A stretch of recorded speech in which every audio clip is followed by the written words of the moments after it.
नमस्कार, SBT news में आपका स्वागत है। पेश है 29 दिसंबर गुरुवार शाम 7:15 राजस्थान की बड़ी खबरें। देश के प्रसिद्ध उद्योगपति मुकेश अंबानी के बेटे अनंत का रोका एनकोर हेल्थ केयर के सीईओ वीरेन मर्चेंट की बेटी राधिका के साथ हो गया है। राजस्थान के श्रीनाथ जी में दोनों परिवारों और नजदीकी रिश्तेदारों की मौजूदगी में रोका की रस्में निभाई गई। अनंत और राधिका बचपन के दोस्त हैं।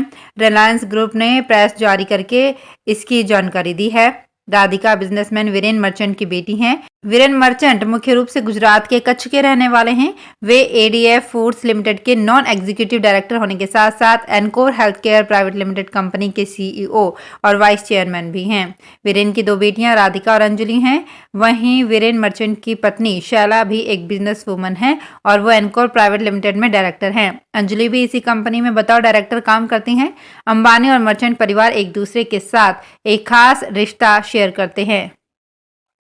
कांग्रेस की पूर्व अध्यक्ष सोनिया गांधी के दामाद रॉबर्ट वाड्रा से जुड़ी 125 बीघा जमीन आवंटन मामले में एक बार फिर बीजेपी मुखर हो गई है। हाईकोर्ट में स्काई लाइट के मैनेजर के ड्राइवर की ओर से पेश की गई याचिका खारिज होने के बाद अब बीजेपी ने इस मामले में गहलोत सरकार से पीड़ित किसानों को न्याय देने की बात करते हुए उनकी जमीन वापस किसानों को दिलाने की मांग भी की है।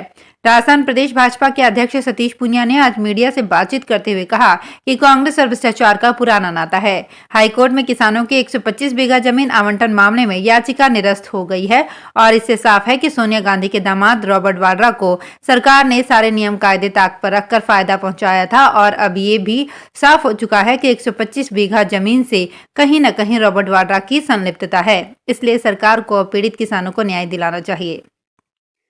कोरोना के 2 साल की पाबंदियों के बाद आखिर अब नए साल का जश्न आ रहा है। नए साल के जश्न के दौरान 2 साल के बाद जयपुर शहर और राजस्थान के 80% से ज्यादा होटल, डिस्क, पब बुक हैं। बार, रेस्टोरेंट, कैफे भी अपने मेन्यू अपडेट कर रहे हैं। 31 दिसंबर की रात 8 बजे से 1 जनवरी की सवेरे 8 बजे तक ये जश्न जारी रहने वाला है।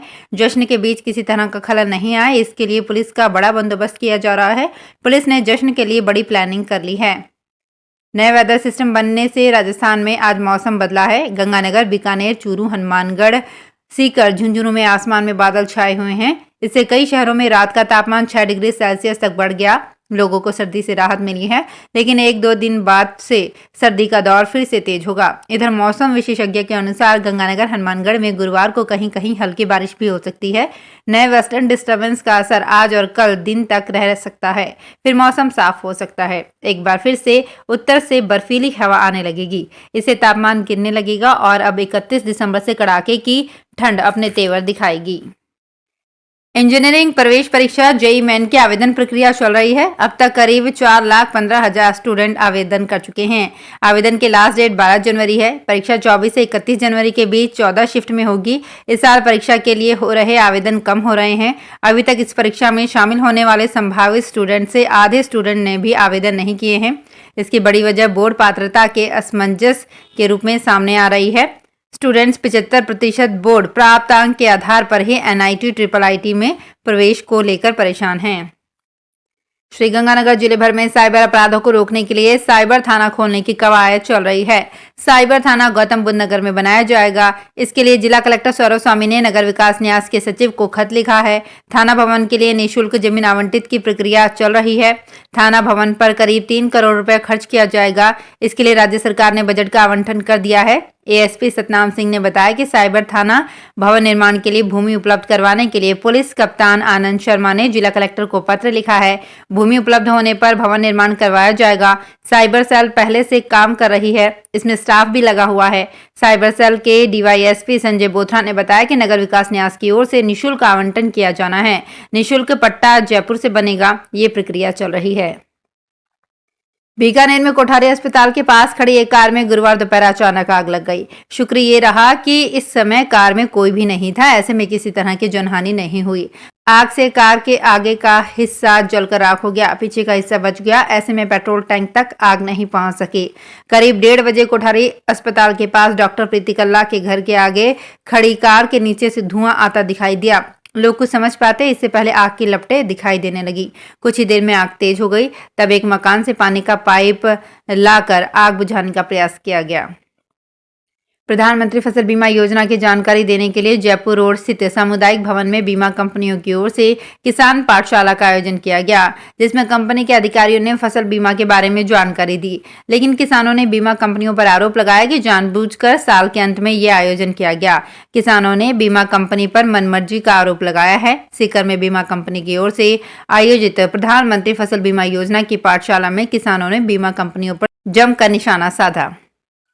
चित्तौड़गढ़ में सर्व ब्राह्मण समाज में तालमेल और संगठन में शक्ति का मैसेज देने के लिए दूसरी बार इंदिरा गांधी स्टेडियम में सर्व ब्राह्मण खेल महोत्सव साखेम 2022 का आयोजन हुआ।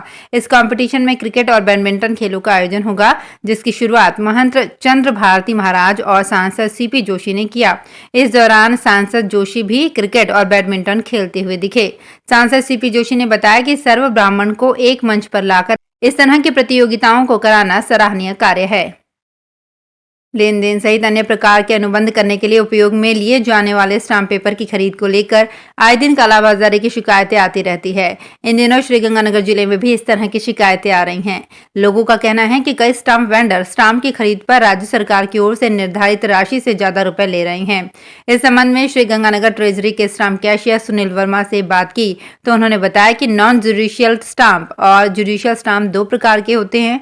जुडिशियल स्टाम्प कोर्ट में फीस के रूप में उपयोग में आते हैं और नॉन जुडिशियल स्टाम्प इकरारनामा आदि में उपयोग होते हैं।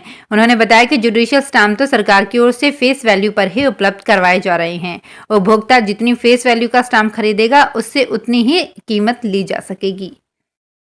सवाई माधोपुर विधायक दानिश अब्रार ने गुरुवार को विभिन्न विकास कार्यों का उद्घाटन किया। विधायक विधानसभा क्षेत्र में 2 करोड़ 27 लाख के निर्माण कार्यों का लोकार्पण किया। विधायक ने विकास कार्यों को क्षेत्र की जनता के लिए समर्पित किया है। विधायक अब्रार ने मलारना डूंगर में 2 करोड़ 80 लाख की लागत से प्रस्तावित देव नारायण बालिका छात्रावास की आधारशिला रखी। श्रीगंगानगर में गुरु गोविंद सिंह जयंती के उपलक्ष्य में गुरुवार को शहर के रेलवे स्टेशन रोड स्थित गुरुद्वारा श्री गुरु सिंह सभा में दीवान सजाया गया। सुबह से गुरुद्वारा परिसर में श्रद्धालुओं के पहुंचने का क्रम शुरू हो गया, जो पूरा दिन चलता रहा। यहां अमृतसर से आए रागी भाई सतनाम सिंह ने गुरु की महिमा का बखान किया। वहीं गुरुद्वारे की हजूरी रागी भाई गोपाल सिंह ने भी गुरु महिमा का मान किया।